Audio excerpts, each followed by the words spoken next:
Hi and welcome to Beatles Beatles channel.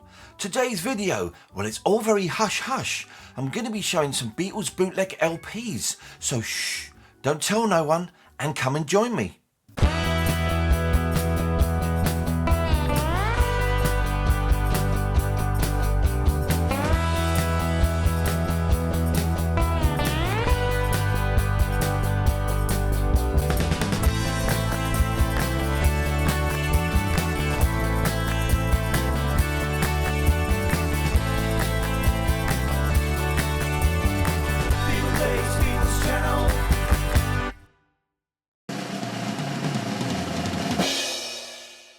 So hello and welcome again today. Hope I find all you fab Beatle people doing really well out there, and thanks for joining me here today on the channel. So today's subject, well, it's all very hush hush on this video as we are diving again into the wonderful world of bootlegs. And previously, I've showed some of my Beatles CD bootlegs some time back on a previous video. But this time it's the turn of the mighty vinyl, and there's plenty to be seen slightly later in this video. So I first learned about bootlegs from two books. The first one was The Beatles, an Illustrated Diary, and also Altogether Now, which is also called the first complete Beatles discography. So not only are these books absolutely full and chock full of fabulous information, but both have a section about unauthorised material in them, which really got me wondering how and where I can find them.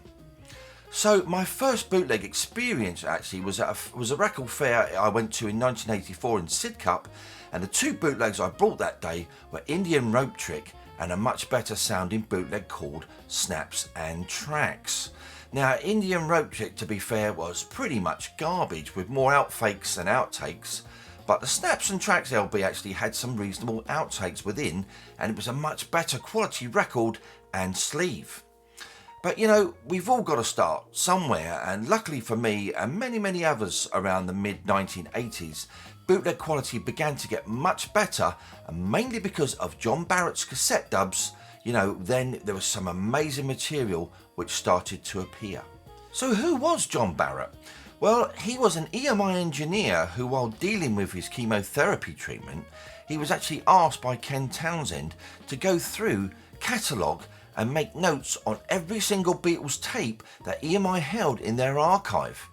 And with this initial work forming the basis of my favourite book, The Complete Beatles Recording Sessions by Mark Lewison. And Barrett's work actually with these tapes would also help to create the soundtrack to the multimedia show The Beatles at Abbey Road in 1983, which I attended on the 12th of August at 10:30, and just being in Abbey Road on that day was an incredible experience I'll never forget. And here is my ticket and obviously my order form there. It was also DJ Roger Scott who narrated the Beatles at Abbey Road show, and at some point he was also given some cassette dubs from John Barrett of mixes that he'd made while they both worked together on the show, which these were then submitted to EMI for a possible future project, which would have become the Unreleased Sessions album.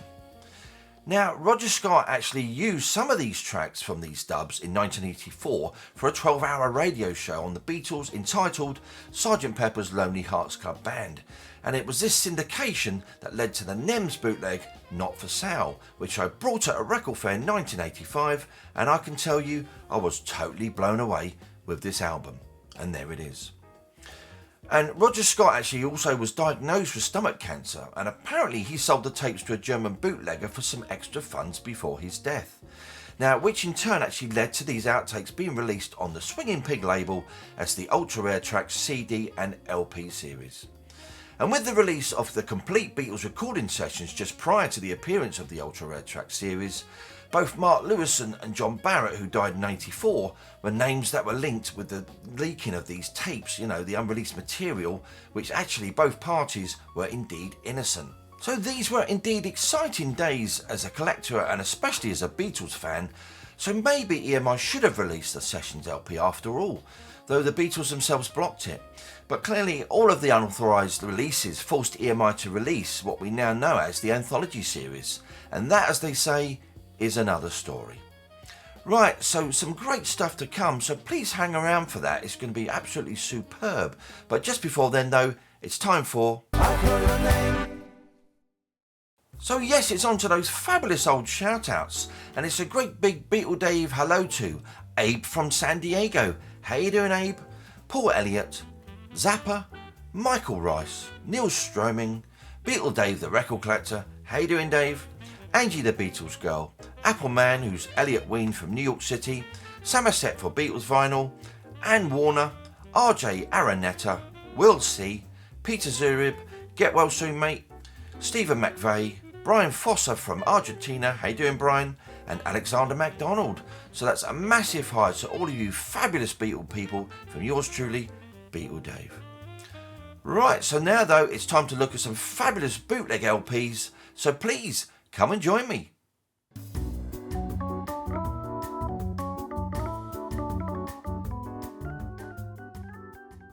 Right, so we've got quite a few to get through. I've actually downsized a lot of my bootlegs over the years. I got rid of quite a few CDs and LPs, which is a bit of a shame, but you know, you can't keep everything, it's impossible. So this was an early one, which I got also at the time. Not a great sounding bootleg, just probably lifted from a video soundtrack. Obviously the Beatles didn't play 5 nights, I think it was 2 or 3, wasn't it, or something like that. 5 nights in a Judo arena at the Budokan in Japan. Nice sleeve, but you know, the quality is okay. It's just okay, really, not brilliant. And there's the record. But obviously, you know, you learn as you go on with collecting and that. You kind of generally you ask people, was this bootleg any good, or is the quality of that one any good? Now this one, From Us to You, a Parlophone rehearsal session. Well, it's actually not a Parlophone rehearsal session, as obviously when you started playing the vinyl. It's not a great quality one, but I kind of kept it mainly because it was a lovely splatter, really nice splattered vinyl, ruthless rhymes. But there again, it's a BBC rehearsal session and just poor quality really. That one. Okay, this one was a nice bootleg at the time, lifted from BBC sessions or BBC. There was a BBC radio series called The Beatles at the Beeb, and a lot of the tracks were lifted from that. But there again, it's a nice bootleg. This one, real good quality, great sleeve, and also a great vinyl on BBC transcription services. There you go, it's a nice one.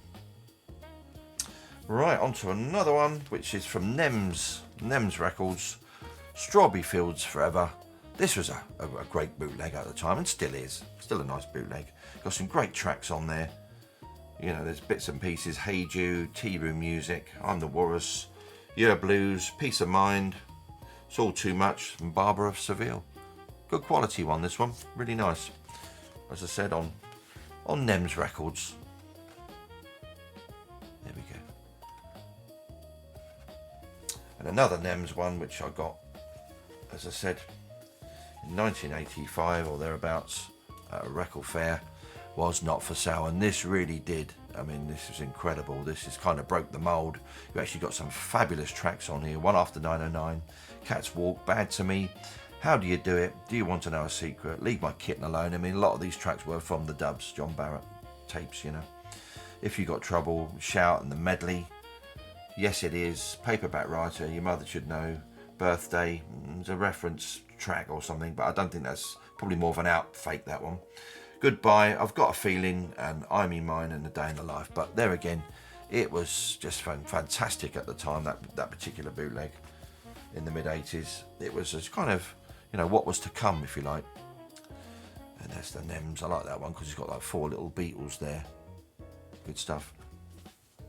Another great one, which I got in the late 80s, was this particular one. Obviously, it's the Get Back acetate, which was what was the original, how it was going to be. You know, the Glyn Johns mix, if you like. And the quality of it, even the sleeve is laminated. It's really lovely. You can see that. Beautiful. And obviously, what possibly, maybe, what the back may have been like had the album been released. Who knows? But of course, with this one, you actually got like an inner leaflet from basically a description from Mal Evans of what the album would have been or did sound like. And obviously this particular one, I think it's just a blank label, as I remember. There we are. I put a little sticker on there as an A and a B. But yeah, it was good quality, really good quality. And of course it was stereo. And there again, at the time, it kind of blew me away. Real good stuff.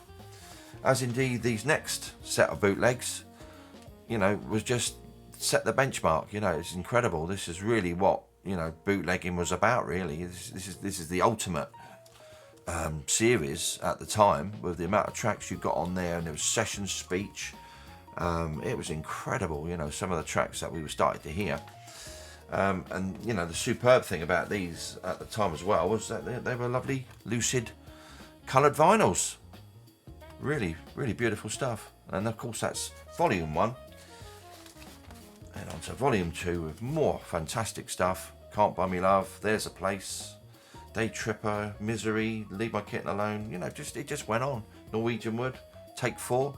Just incredible stuff. I'm sure a lot of you know, Beatle people out there have got a lot of these. As indeed we have on Anthology.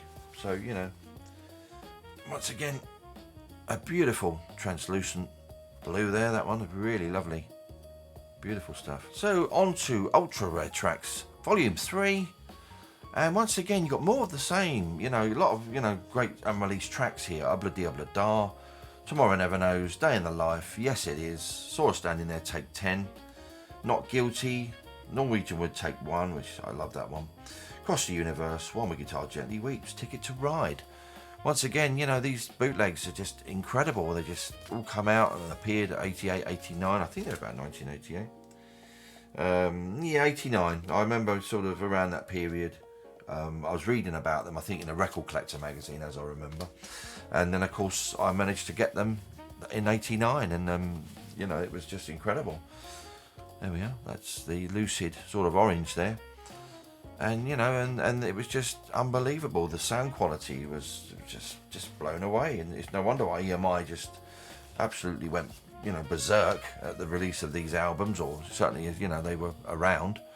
Ultra Rare Tracks Volume 4 then. That's a great picture of the guys at Chiswick House there. Lovely photo. Once again, more tracks, more of the same. One After 909, that's from the Let It Be Get Back sessions. Taste of Honey, Take 7. I Feel Fine, Take 7. Yeah Blues, Blues Jam from the Stones Rock and Roll Circus. Not Guilty, another version. Get Back from the sessions. Mailman, Do You Want to Know a Secret, Take 8. And All You Need Is Love, the full version from the television broadcast. Brilliant stuff. And they've got a nice lucid, real lucid green there. Really, really lovely, that one. You need sunglasses for that one, it's really bright. Okay, and then on to Stars of 63. It's another great Swinging Pig bootleg, this one, and it's like the Stockholm concert that they did. I Saw Her Standing There, From Me to You, Money, Roll Over Beethoven, You Really Got a Hold on Me, She Loves You, Twist and Shout. And there's also an interview on there, which you don't often hear. Really great quality, that one. And we got another blue. Another translucent blue there. There you go. And another bootleg. Another Swinging Pig. A genuine Swinging Pig. Live in Paris, 1965. This is a gatefold, so let's get that out because it's such a lovely cover, this one.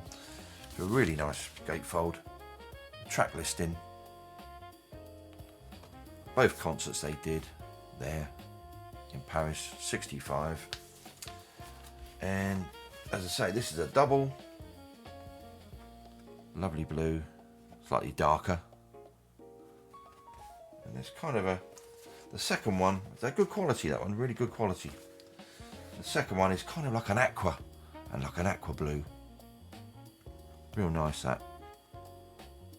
There you go. So, you know, these are all my bootlegs, pretty much what I've got left. Like I say, downsized. And the final one then, we got this one. It's the Beatles From Us to You, which is all BBC recordings. It's a beautiful box, really nice, brilliantly presented. There you go. And there's a leaflet inside with all the track listings. Pull that open. For all the sides, and on the back, the final LP. But it's a lovely bootleg, this one. You don't see this one very often.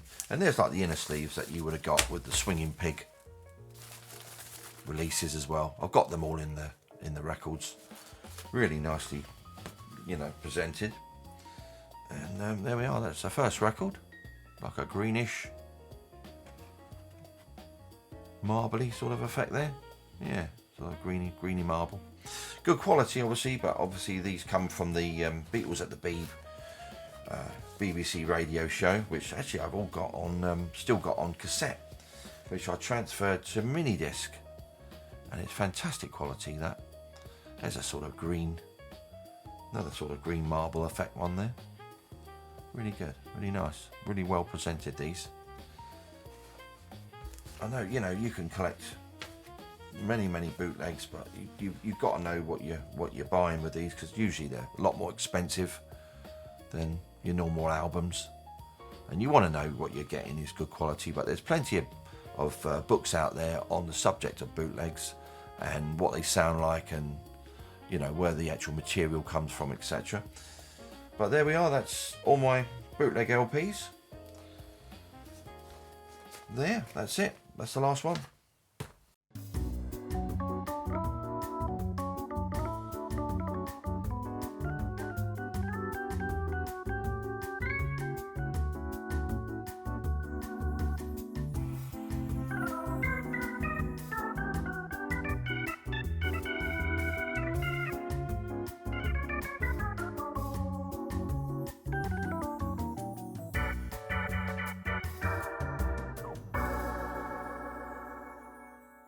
Well, that about wraps up today's video, and hope you've enjoyed seeing my bootleg LPs, what I've shown, and maybe you've learned something from today's video also. But you know, why not let me know what you think, as it's always great to hear from you when you comment, as I always love to hear from you fabulous Beatle people. So I will definitely be seeing you all on the next video, and anyway, as always, if you enjoy what I'm doing, why not give me a like, subscribe, and hit that notification bell so that you don't miss out on any future videos. This is Beatle Dave signing off.